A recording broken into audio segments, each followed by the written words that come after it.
I'm Acton Clarkin, driving along a street near the Elbow River in Calgary, looking at provincially owned empty plots of land.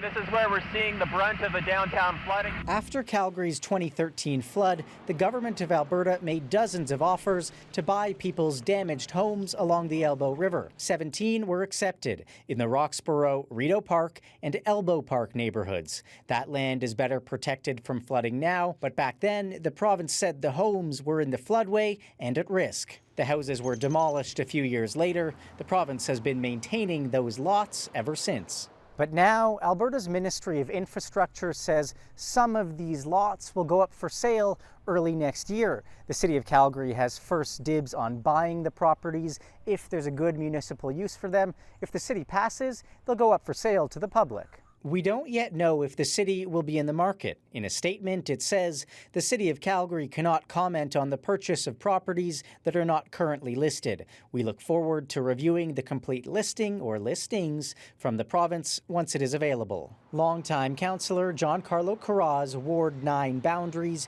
used to include some of the lots. The boundaries have now shifted to not include them, but Carra still has opinions. This was just straight up welfare for wealthy people. As for whether the city should buy any of the land, he says this.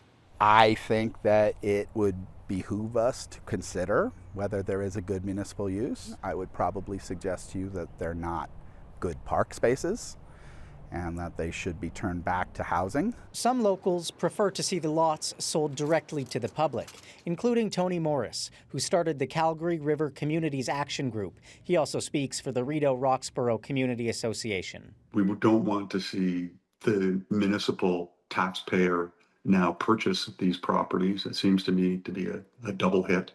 We'd like these sales to go back to those people who would restore these communities to what they were prior to the flood. I've knocked on the doors of nearly every home next to one of these provincially owned lots, had some conversations. No one wanted to speak on camera, but here's what I heard. One is that people wouldn't mind seeing a park or other public space in these lots, and two, that they wouldn't mind seeing another home.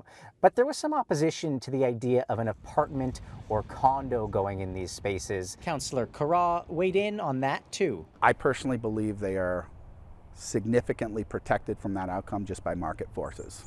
You know, if you want to make money building townhomes, you need a certain price for the land you're building on. Exclusive lots that have private access to one of the city's great amenities like the Elbow River are going to go for a much higher price than will afford townhouses. The province hasn't said how many of the 17 properties will be going up for sale, but the land is valuable and will likely be in demand. Acton Clarkin, CBC News, Calgary.